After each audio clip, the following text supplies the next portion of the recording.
जो लोग गायत्री मंत्र को मानते तो हैं और चाहते भी हैं कि गायत्री मंत्र का जाप करें, लेकिन उन्हें विश्वास नहीं होता, उन्हें श्रद्धा उत्पन्न नहीं होती, तो मैं उनसे कहती हूँ, एक बार गायत्री मंत्र के अर्थ पर विचार करके देखिए। गायत्री मंत्र का अर्थ, उसमें सब कुछ है जो इस संसार के व्यक्ति को किसी को चाहिए ना, वो सब कुछ है। महर्षि दयानंद सरस्वती जो थे, उन्होंने कहा था कि गायत्री महामंत्र के अर्थ पर विचार करना चाहिए। इस मंत्र के द्वारा सारे विश्व को उत्पन्न करने वाले परमात्मा का जो उत्तम तेज है, उसका ध्यान करने से बुद्धि की मलिनता दूर हो जाती है और धर्माचरण में श्रद्धा और योग्यता उत्पन्न होती है। दूसरे किसी मत में, प्रार्थना के मंत्रों में ऐसी गहराई और सच्चाई नहीं है। तो ये शब्द जो मैंने अभी सुनाए हैं आपको, ये महर्षि दयानंद सरस्वती जी के थे। महर्षि स्वामी दयानंद सरस्वती जी ने जुलाई 1875 में पूना में, महाराष्ट्र में एक भाषण दिया था। उसमें उन्होंने एक व्याख्यान बोला था कि नित्य कर्म और मुक्ति के विषय पर था, तो उसमें उन्होंने गायत्री मंत्र के विषय में ये व्याख्यान बोले थे।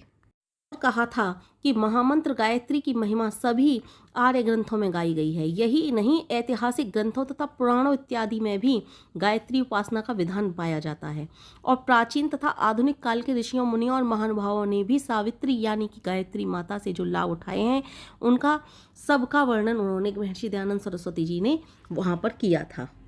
यानी कि पूर्व काल से लेकर के जो आज भी गायत्री मंत्र का जाप करते हैं, सबको गायत्री मंत्र से उसी प्रकार लाभप्रद होता है जैसे कि पूर्व काल के ऋषियों, महर्षियों के लिए लाभप्रद होता था। वैसे ही आज के भी नौजवान, युवक युवतियां और बच्चे और बुजुर्ग सभी इससे लाभ ले सकते हैं और गायत्री मंत्र उसी प्रकार आप सबको लाभान्वित करेगा जैसे कि पूर्व काल से करता आ रहा है।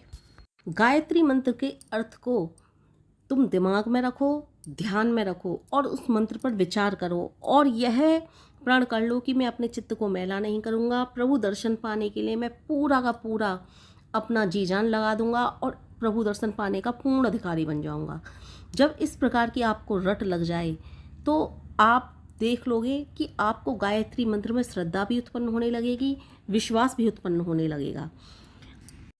आपको गायत्री मंत्र के अतिरिक्त फिर कुछ दिखाई नहीं देगा। फिर तो आप ये देखोगे कि आपको कहीं भी खाली समय मिलता है, आप वहीं गायत्री मंत्र का ध्यान करने लग जाओगे।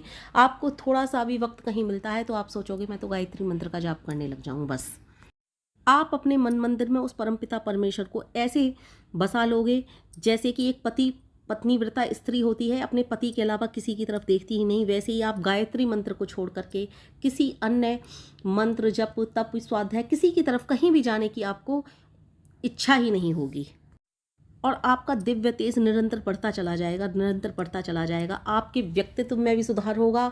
आपको इस सांसारिक जो सुख होते हैं, वैभव होते हैं, वो तो सारे के सारे प्राप्त होंगे ही, जिनकी आपको आवश्यकता भी नहीं होगी। आप सोचोगे कि इनका क्या करना है, लेकिन वो सब आपके पीछे भागेंगे। एक मैंने कहानी सुनाई थी महात्मा आनंद स्वामी सरस्वती जी की, उसमें उन्होंने कहा था कि ये सारे के सारे सांसारिक वैभव सब के सब मेरे पीछे भागते हैं, लेकिन मैं इनके पीछे नहीं भागता। ये सारे के सारे मेरे पीछे भागते हैं, सारे इतने धन का मैं क्या करूँगा।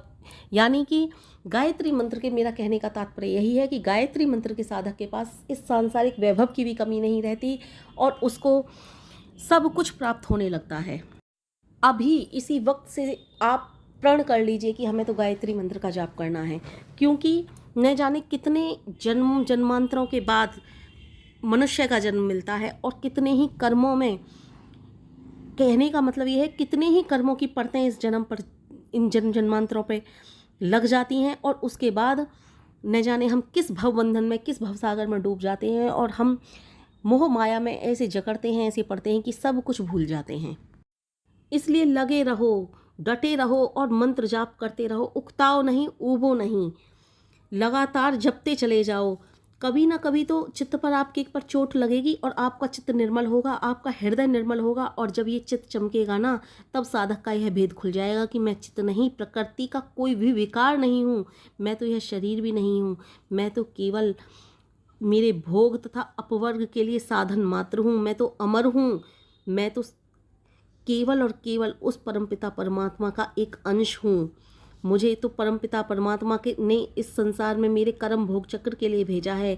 मैं तो एक अमर आत्मा हूँ, मुझ में केवल आनंद की कमी है।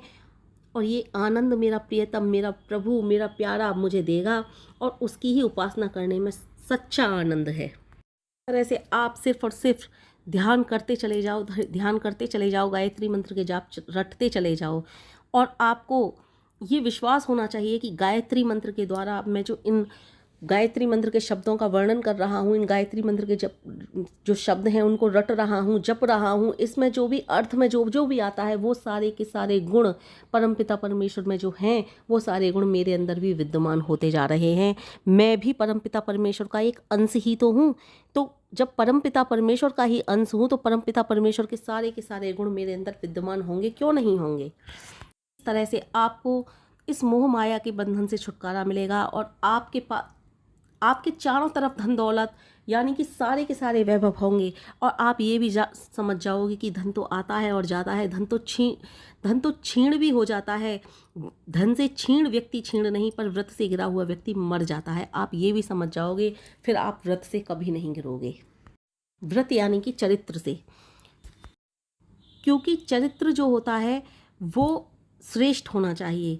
ना तो धन से श्रेष्ठ होता है आदमी और ना ही किसी और से श्रेष्ठ होता है, ना ही इस दुनिया के सारे वैभव से श्रेष्ठ होता है। श्रेष्ठ होता है आदमी तो धन से। आदमी का आचरण से श्रेष्ठ होना चाहिए।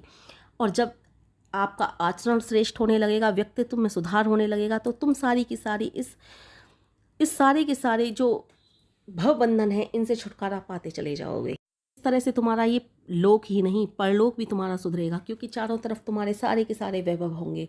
और जब इस दुनिया में जन्म लिया है तो भैया धन की तो आवश्यकता होती ही है, वैभव की तो आवश्यकता होती ही है। तो सारे वैभव होते हैं, लेकिन एक गायत्री मंत्र का साधक समझ जाता है कि ये वैभव सिर्फ और सिर्फ हमारे लिए इस दुनिया में उपभोग करने के लिए हैं, इसलिए नहीं कि इनमें ही लिप्त होकर के हम बस खो जाएं कहीं। तो ये सब कुछ समझ करके ही गायत्री साधक आगे बढ़ने लगता है और उसका ये लोक तो सुधरता ही है, परलोक भी सुधरने लगता है। आम लोग जैसी सोच से काफ़ी ऊपर उठ जाता है गायत्री साधक, क्योंकि आम लोग की सोच केवल धन, ये दुनिया के वैभव, मोटर, गाड़ी, ये सब होता है। क्योंकि आधुनिक दुनिया के लोग ईश्वर को वास्तव में भूल चुके हैं, सर्वथा भूल चुके हैं, और यही अत्यंत दुख का कारण भी हो रहा है। आम लोगों का तो बस जैसे कि यह रह गया है कि बस धन एकत्र करो और कुछ है ही नहीं। व्रत को तो कौड़ियों की कीमत में उन्होंने मोल भाव कर दिया है कि चरित्र का कोई मोल भाव नहीं है, बस किसी न किसी रूप में धन कमाना है। लेकिन गायत्री मंत्र का जो साधक होता है वो किसी को संताप न देकर, न पराया धन दबाता है, न धोखा देता है, न रिश्वत देता है, न डाका करता है, न चोरी करता है, और न दुर्जनों के आगे झुकता है। वह तो सदैव सुकर्मों में चलकर सत्पुरुषों के मार्ग को अपनाकर जो थोड़ा भी प्राप्त होता है ना, उसी में सब्र करता है और उसी में अपनी बढ़ोतरी करता चला जाता है। वो दो पग चलता है, लेकिन सत्पुरुषों के बताए मार्ग पर वेदानुसार अपना आचरण करता है वो, क्योंकि उसके अंदर मर्यादा आ जाती है। वो मर्यादाओं में चलना सीख जाता है, क्योंकि उसके सामने सारे के सारे भेद खुलने लगते हैं। वो इस संसार के सारे जो उपभोग करने के साधन है सबको साधन मात्र समझने लगता है, क्योंकि उसे पता है कि ये सब साधन मात्र हैं। मुझे वास्तव में जो चाहिए वो मुक्ति का मार्ग ईश्वर का ध्यान करने से मिलेगा, गायत्री मंत्र के जाप द्वारा मिलेगा, और वो नित्य प्रति गायत्री मंत्र का जाप करता है।